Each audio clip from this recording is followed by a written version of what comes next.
In this video, I will cover children's product regulations in the United Kingdom. And before we get started, I want to mention that this video only serves as a broad introduction. I will not cover every single requirement that could potentially apply to children's products. And this video only covers requirements in Great Britain, meaning England, Wales, and Scotland, so not Northern Ireland. When I use the term children's product, I'm referring to products for children that are not defined as toys under the Toy Safety Regulations 2011. We have a different video on that topic. And that could be children's clothing, baby carriers, strollers, feeding articles like baby bottles, baby furniture, or children's furniture for that matter. I think you get the idea. So anything with play value that's under the Toys Safety Regulations 2011. And that's what this video is not about.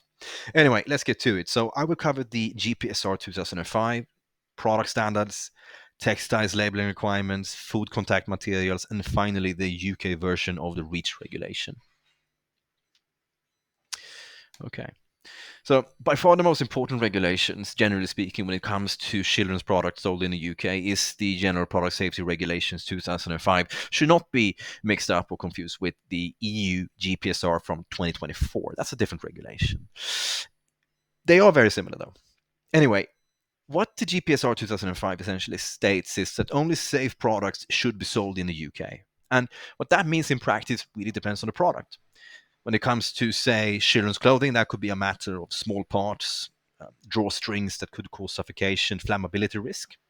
Home textiles, also a flammability risk, potential flammability risk at least. In order to reach these requirements, in order to be able to say that this product is safe, you need to comply with product standards. And some of these are referenced under the GPSR 2005. And if you cannot find a reference standard, you simply have to go and find another product standard. But in short, you have to lean on existing product standards.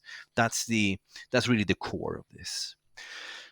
C, labeling requirements. And what's written in the GPSR 2005 is the following. You need to have the name and address of the producer, which could be a manufacturer, could be an importer. There's a definition, a number of definitions in the legislation text.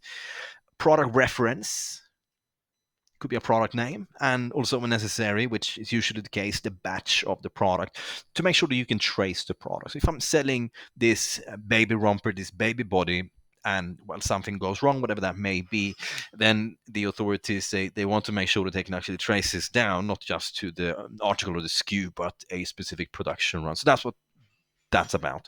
And finally, warnings and instructions for its use and also disposal.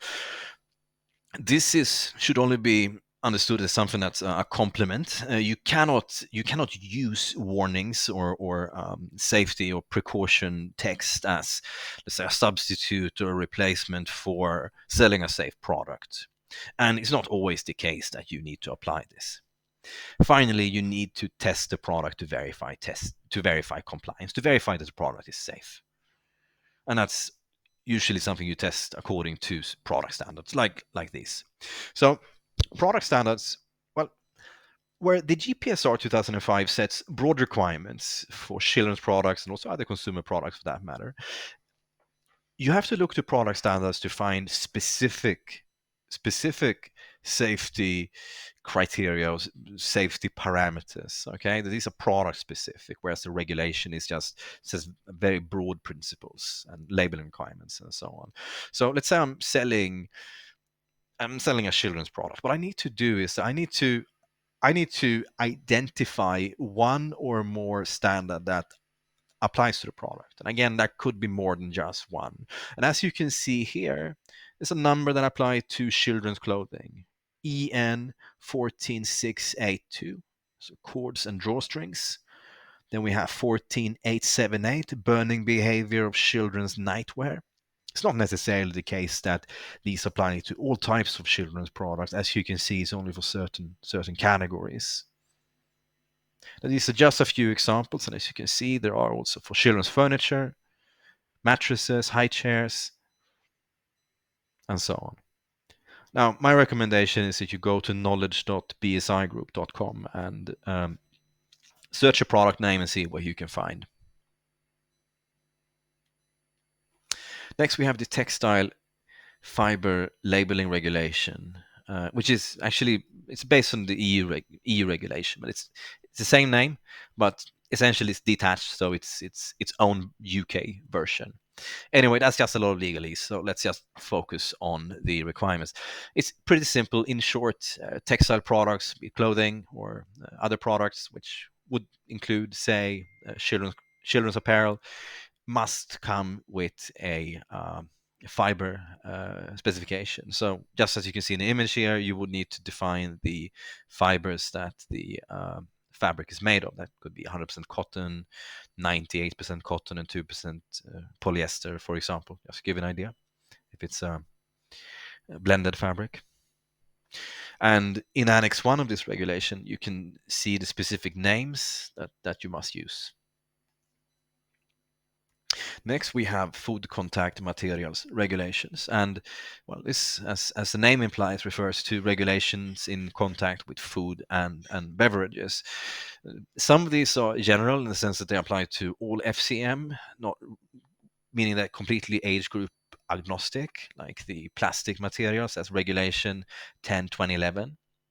And what these do is that they do come with labeling requirements, documentation requirements, and testing requirements, but at the very core, you have substance restrictions, meaning that FCM cannot contain certain chemicals and cannot migrate to the food or beverage contained. So yes, it's this really primarily affects the testing procedure and so on, because they have to take temperatures and different conditions and the the food and the beverage contained into consideration. But that's something that the lab has to deal with. But in short, if you sell anything, any sort of childcare product that's used for feeding, baby bottles, spoons, anything really, then you must comply with at least one of these. And as I mentioned, these are for the most part applicable to all sorts of FCM, regardless of age group, but there are also some requirements that are specific to childcare products, like this regulation, infant cups and bottles use of bisphenol A. Now, this list is a few years old, so it could be a bit outdated, but the principle still stands. Finally, we have REACH, well, the UK version of REACH. Again, this is REACH was retained after Brexit. That was the UK's decision, and this means that it's disconnected from the EU version. And I don't know, maybe they still walk in lockstep, that when the EU restricts a substance, they implement the same in the UK. We will see what's going to happen in the future. But in any case, the REACH regulation, it sets substance restrictions for all consumer products. So this is not unique to children's products, but it is still very important.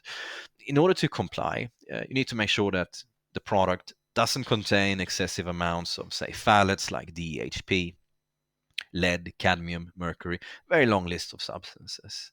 And in order to verify if that's the case, normally you have to go to a third-party testing company, and they will then do a material test and determine if your product contains one or more of the restricted substances above the set limits. And you don't really need to determine which chemicals or which substance test to apply. That's something that the chemical engineers at testing companies like Intertek or TV Rhineland, they do that as part of the testing procedure. Right, that's everything I have to say about this topic. You can go to Compliance Gate to learn more about UK compliance and compliance in the EU, the US, and other markets.